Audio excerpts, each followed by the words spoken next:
지금 한국에 굉장히 중요하고 무거운 주제가 있습니다. 근데 대부분의 국민들이나 교인들이 일부러 회피하거나 모른 척하는 주제가 있습니다. 그것은 자살 문제인 것입니다. 살아가면서 정말 어떤 때는 너무 힘들어서 나도 한번 그러한 생각을 한 적이 있습니다 하시는 분들이 이곳에 계실 것입니다. 근데 그럼에도 불구하고 우리는 내가 좋아하는 국회의원 혹은 대통령 후보를 주위 사람들에게 절대로 얘기하지 않듯이 나나 타인의 이 극단적인 생각과 행동을 할 수 있는 가능성이 있는데도 우리는 입을 다물고 있다는 사실입니다. 우리 부부끼리도 우리 부자끼리도 그렇게 오랫동안 사귀고 있는 교회 안에 친구들 간에도 말입니다. 이러한 일들이 어쩌면 아버지 하나님이 우리들에게 계속 삶 속에 혹은 생활 속에 혹은 성경과 설교 속에 여러분에게 말씀하시는데 인간들은 애써 그분의 말씀에 귀를 기울이지 않고 모른 척하는 모습하고 비슷하다고 욥기 33장 14절 이하에는 이렇게 말씀하고 있습니다. 우리 다 같이 봉독합니다. 하나님은 한 번 말씀하시고 다시 말씀하시되 사람은 관심이 없도다. 아멘. 목회하면서 저는 자주 이 극단적인 생각과 행동을 이야기하시는 분들을 만날 때마다 어떤 분이 회복이 되었는고 하니 사랑하는 사람이나 혹은 목회자분들이 말씀하고 격려하고 이야기할 때 더 이상 거부하지 않고 역시 경청하고 자기를 바꾸려고 하는 사람들은 결국 회복되었다는 사실을 여러분에게 고백할 수 있습니다. 어쩌면 이 3부 예배 나온 성도님 가운데도 혹은 여러분 가족 혹은 가까운 교인 가운데도 저 자살하고 싶습니다. 그런데 살고 싶습니다 하시는 분이 이 가운데 계실 것입니다. 잘 오셨습니다. 근데 사람들은 왜 자살을 쉽게 생각할까요? 그 첫 번째 이유는 자신의 삶이 더 이상 빠져나올 수 없는 깊은 웅덩이에 빠졌다고 단정질 때에 자살이 생각나고 시행할 수가 있는 것입니다. 아유, 이 또한 지나갈 것인데. 가룟 유다가 자살했습니다. 이유는 예수님을 은 30에 판 것에 대해서 나는 다시 빠져나올 수 없는 깊은 구덩이에 빠진 거야. 이 또한 지나갈 것인데 회개하면 되는데 그렇지 않으므로 극단적인 선택을 한 것입니다. 또 다른 자살의 원인이 있다고 하면 계속해서 내 삶 속에 고난이 겹불행으로 오는데 이제는 그 겹불행으로 말미암아 내가 극심한 정신적 고통, 육신적 고통을 당하고 있는데 해결 방법이 무엇이 있을까? 나 하나 자살하면 되지. 이것은 모든 사람들이 갖고 있는 마음일 수 있는데 우리가 그렇게 의인으로 여겼던 욥도 한때 그러한 생각을 갖고 있었습니다. 여러분 잘 아시죠? 욥은 한순간에 자신의 재산이 완전히 날아가고 말았습니다. 아버지 하나님 무심하시죠? 온 자녀들이 하루에 그냥 다 사망하고 말았습니다. 그로 인해서 깊은 우울증과 심한 분노로 말미암아 육신의 병이 와서 기아장 같은 것으로 자기 몸을 하루 종일 긁어도 해결되지 아니하는 고통 속에 있는데 이 아내는 좀 위로의 말이라도 해주면 좋겠죠. 그런데 당신이 믿는 하나님을 저주하고 죽으셔 하고 등을 돌리니까 욥은 한때 깊은 고민 속에 차라리 숨을 멈는 일을 행했으면 좋겠다. 난 그러한 것을 택했으면 좋겠다. 근데 하나님이 두렵긴 두렵네 하면서 욥기 7장 15절에서 이렇게 고백을 했습니다. 우리 한번 다 같이 봉독합니다. 이러므로 내 마음이 뼈를 깎는 고통을 겪느니 차라리 숨이 막히는 것과 죽는 것을 택하리이다. 때론 우리 성도님들 가운데 심한 우울증은 자살의 징조가 될 수 있다는 사실을 조금 경각심을 가지고 생각해 보셔야 될 것입니다. 특별히 경제적으로 너무 어려운 일이 계속되면서 지금 너무 궁핍하고 더 이상 해결될 데가 없는 그 순간을 맞이했다 하면 오늘의 말씀에 귀를 기울이면 좋겠습니다. 우리 기독교인들이 갖고 있는 죄책망상이라는 것이 있습니다. 죄책망상이라는 것은 그렇게까지 죄책감에 시달릴 필요가 없는 일인데 자신의 죄를 너무 부풀려 확대해가지고 자신을 계속 괴롭히는 망상 속에 들어가게 되어지면 자기도 모르는 순간에 어떠한 결단을 할 수 있는 것입니다. 여러분, 죄 짓는 것만큼 중요한 것은 예수님이 자신의 보혈과 자신의 이름으로 여러분들이 회개하면 그 죄를 용서하시고 여러분의 죄를 동의서에서 본 것처럼 기억지 않는다는 사실을 믿음으로 받으시기를 소망을 드립니다. 그런가 하면 허무망상도 우리를 괴롭힙니다. 허무망상이라는 것은 중년기 여성에게만 오는 것이 아닙니다. 누구에게나 다 올 수 있는 것인데 자신이 지금까지 쌓아온 모든 인생의 업적 그리고 가정생활, 심지어 교회생활과 친구가 다 허무하고 아무 쓸데없어지는 지경으로 내려가는 것입니다. 그러면서 이렇게 살 바에야 하는 생각이 생각보다 자주 듣는다고 하면 오늘 예배 시간에 너무 잘 오신 것입니다. 극히 일부지만은 목회하면서 받았던 극단적인 선택을 하는 사람들의 원인이 무엇이냐 하면 지시환청입니다. 지시환청이라는 것은 실제로 있습니다. 어떤 사람이 혹은 심지어 하나님이 너 죽어, 너 빨리 죽어, 너 왜 살고 있어? 자꾸 지시하는 환청을 듣게 되어지는 것입니다. 그러면 저 사랑하는 사람이 내가 그렇게 신뢰하던 하나님이 나 죽으래 죽어야 되나 자기 최면에 들어가서 어려운 일을 만들 수도 있다는 것입니다. 조금 더 성경적으로 극단적인 선택을 할 수 있는 마음을 갖게 되어지는 원인은 무엇이냐 하면 내 안에 그동안에 있었던 성령님이 어떠한 사람과 사건으로 점점 떠나고 내 안에 악기가 들어와서 나를 괴롭히는 것입니다. 사울 왕이 그랬습니다. 그래서 사울 왕은 어느 날 너무 번민스러운 자신의 마음을 이렇게 고백했습니다. 사무엘상 16장 14절 이하를 우리 한번 다 같이 봉독하도록 합니다. 여호와의 영이 사울에게서 떠나고 여호와께서 부르시는 악령이 그를 번뇌하게 한지라. 그렇습니다.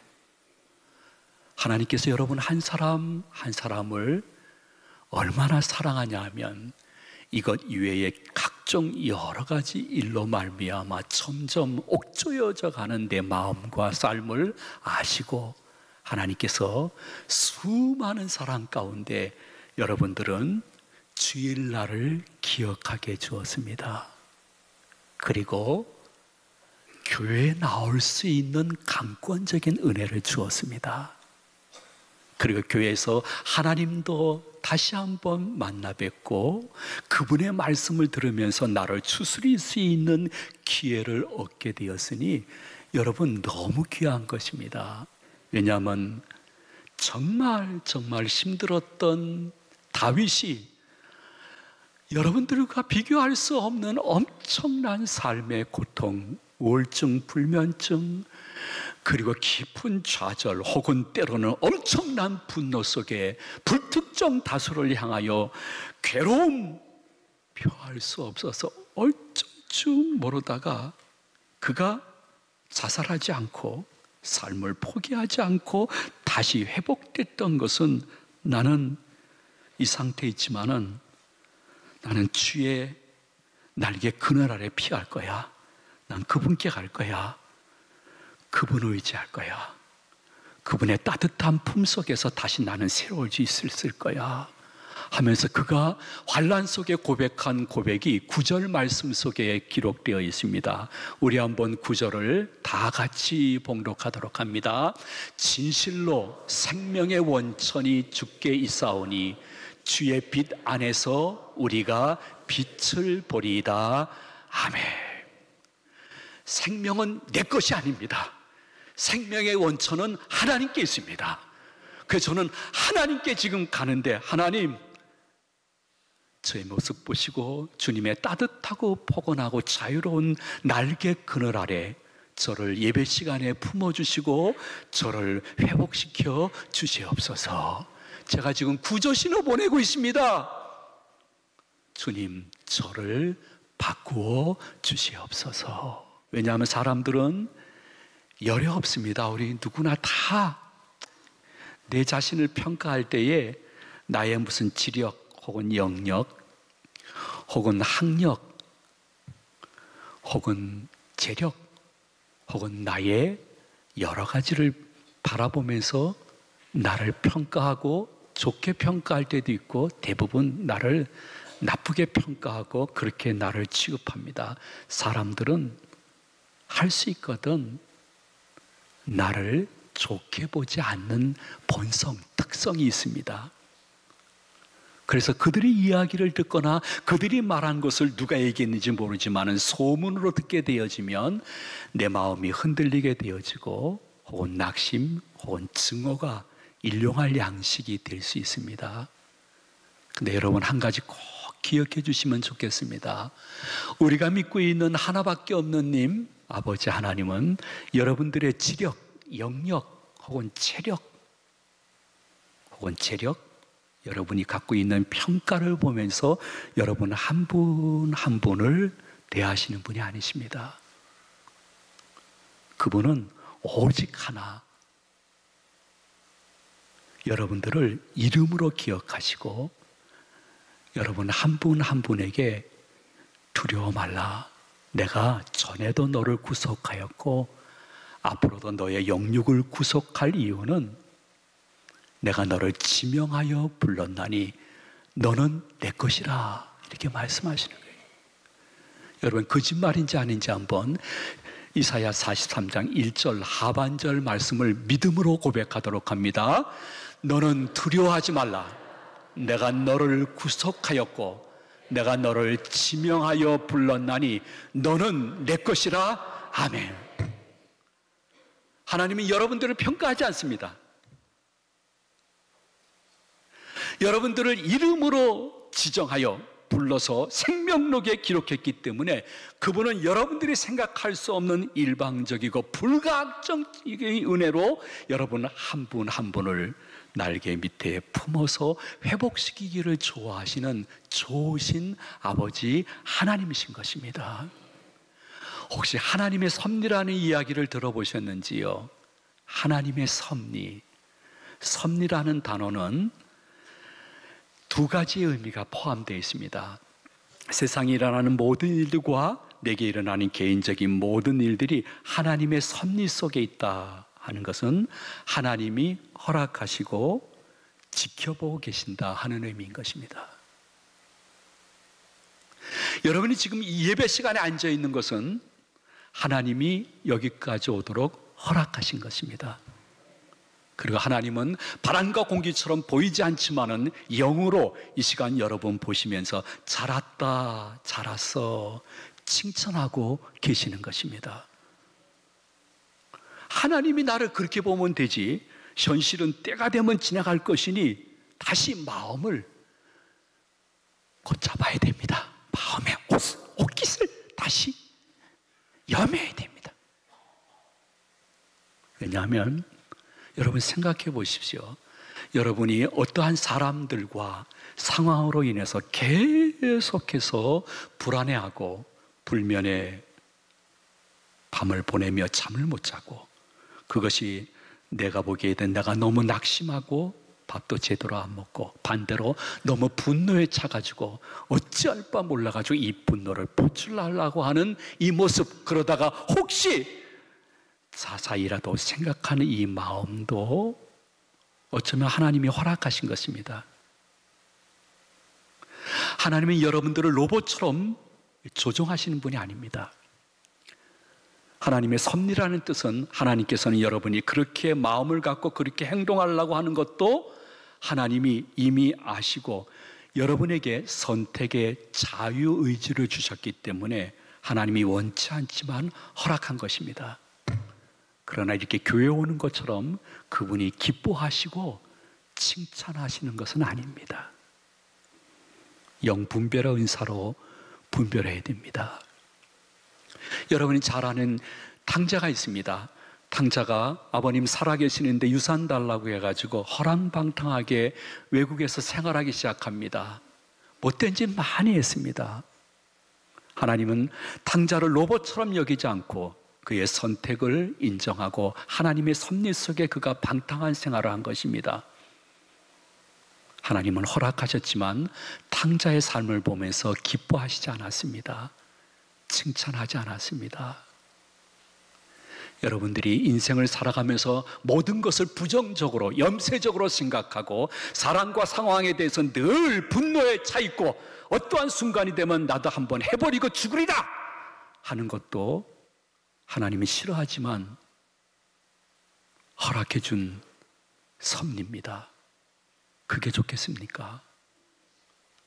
아니면 하나님 날개 그늘 아래 들어가서 그분과 교제하고 한두 가지 성경 암송을 해서 어려울 때마다 그 구절을 내가 생각나 입으로 고백하고 그 순간에 아버지 하나님께 묵상하면서 자신을 다스리고, 때로는 너무 악한 것이 자기를 괴롭히면 예수의 이름으로 명하노니 물러가라 소리치거나 혹은 찬송을 한두 장 부르면서 이겨낼 수 있는 권능이 있는데, 그것을 선택하는 것을 하나님의 섭리 속에 이렇게 보시면서 너 참 잘했어, 잘 선택했어, 괜찮아, 내가 있잖아, 이것을 선택하는 것이 옳겠습니까? 시간이 많지 않기 때문에 말씀을 줄이고자 합니다. 사랑하는 성도 여러분, 아버지 하나님은 여러분들에게 할 수 있거든 그렇게 삶을 주 안에서 살면서 회복되어져 삶의 복락의 강물을 마시기를 간절히 원하고 있습니다. 다윗이 여러분보다 더 어려운 상황 속에서라도 하나님 날개 품 안에 거하며 그분의 말씀과 기도를 경홀히 여기지 않으니까 그가 드디어 8절에서 이러한 고백과 간증을 할 수 있는데 여러분의 것이 되었으면 너무 좋겠습니다. 우리 한번 8절을 다 같이 봉독하도록 합니다. 그들이 주의 집에 있는 살찐 것으로 풍족할 것이라. 주께서 주의 복락의 강물을 마시게 하시리이다. 아멘. 그러므로 신앙생활이라는 것은요, 신앙생활이 악한 것보다 약한 게 더 나쁜 것입니다. 여러분들이 신앙생활이 너무 악해지면 교회를 떠나버리니까 그 다음에는 큰 의미가 없겠죠.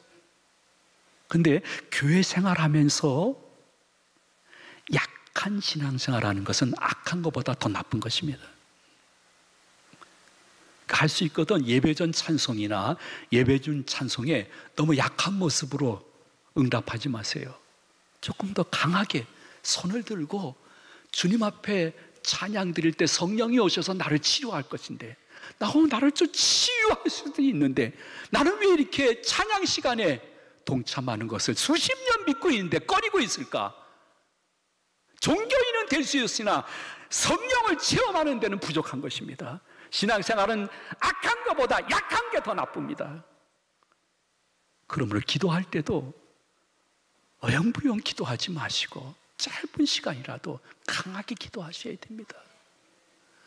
말씀을 들을 때도 그럭저럭 듣지 마시고 저 말씀이 나의 생사를 좌우할 것이라는 마음으로 들으면서 단 한 구절, 한 말씀이라도 기억하면 다음 일주일 넉넉히 심차게 살아갈 수 있는데, 그 시편 기자는 자신의 삶이 약함에서 벗어나 주님 앞에 적극적으로 동참하다가 있었던 은혜를 고백할 때에 시편 134편 1절 이하에 이렇게까지 고백했습니다. 여러분 한번 다 같이 봉독하도록 합니다. 보라, 밤에 여호와의 성전에 서 있는 여호와의 종들아, 여호와를 송축하라. 성소를 향하여 너의 손을 들고 여호와께 송축하라. 천지를 지으신 여호와께서 시온에서 내게 복을 주실지어다. 아멘. 다시 세상으로 흩어집니다.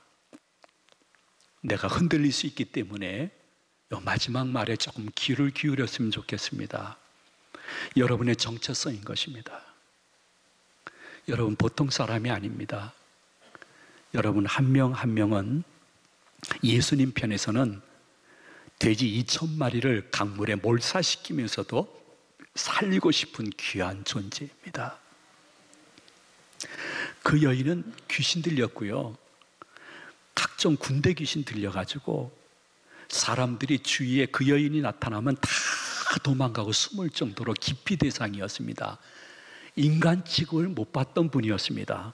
그러나 예수님이 그를 보고선 그 상태를 어여삐 여기시고 긍휼히 여기셔서 그에게 들어가 있는 모든 귀신을 돼지 2,000마리에 집어넣어서 강물에 다 버려서 죽여버리고 그 여인을 살리는 것입니다. 여러분들은 귀신 들린 사람보다는 더욱더 하나님 전에서는 존귀하고 귀하고 복을 받아 마땅한 내 자신이라는 자아상을 회복하고 주의 전을 떠나시기를 축원해드립니다. 심지어 여러분이 믿거나 말거나, 여러분 한 사람 한 사람은요, 하나님께서 예수님의 십자가에 죽이시면서까지도 살리고 싶었던 존귀하고 존귀한 사람들입니다. 물물 교환은 양쪽 가치가 비슷해야 교환될 수 있습니다. 예수님이 죽임당했다는 것은 그러나 그분 안에서 내 죄가 용서함 받고 구원받아 천국을 바라볼 수 있는 사람이 되었다는 것은 우리들의 가치가 하나님 편에서는 예수님의 가치와 비슷하다는 것입니다. 제발 이제는 돌이켜야 됩니다. 오늘 2부 예배 후에도 3명이 저한테 찾아와서 목사님 오늘 말씀 주셔서 제가 돌이켰습니다, 감사합니다 하고 가셨습니다. 이 가운데도 계실 것입니다. 정말 부탁드리는 것은 여러분이 너무 힘들면 전문가나 교회 교역자나 교회 상담실을 거침없이 사용하시는 것이 좋습니다. 더 이상 부끄러워하지 마세요. 그리고 혹은 의료기관이나 약국에서 약을 주면 함부로 여러분이 조절하지 말고 혹은 먹지 않는 일을 이제는 금해야 됩니다. 그 약 먹지 않게 되면 자신도 자신을 통제 못하는 순간이 조만간 올 수 있기 때문인 것입니다. 생각해 보세요. 아프리카나 북한의 어린이들은 100원, 200원 하는 약이 없어서 그대로 죽어가고 있습니다. 자, 이 말만 하려도 30분 이상 할 수 있습니다. 근데 내가 약을 받았는데 내 판단이나 혹은 주위에 심지어 목사님, 장로님, 권사님, 집사님이라 할지라도 그 약 끊으세요, 그리고 기도하세요, 나랑 같이 작전 기도합시다 하는 사람 절대로 신뢰하지 마세요. 하나님은 약국과 병원도 제2의 은사로 우리에게 주신 것이기 때문에 내가 그 약 때문에 너무 힘들어서 견딜 수 없으면 다음에 의사 선생님 만날 때 제가 너무 힘들고 견딜 수가 없네요 하면 약을 조절해서 주실 것입니다. 받으세요. 먹으시고 기도하셔야 됩니다. 그래서 여러분들이 어서속히 한 2-3개 정도 좋은 하나님의 말씀 암송해서 내 삶 속에 잘 적용하고 필요할 때 내가 입으로 선포하면서 한 주 한 주를 보내다가 회복된 나를 보면서 하나님께 영광도 돌리지만은 나처럼 괴로워하는 사람들에게 여러분이 자신의 경험을 이야기해 줄 수 있는 선양 영향력 있는 우리 제2교회 모든 성도님들 되시기를 이 말씀을 준비해 주신 예수님의 이름으로 축원을 드립니다. 축복합니다.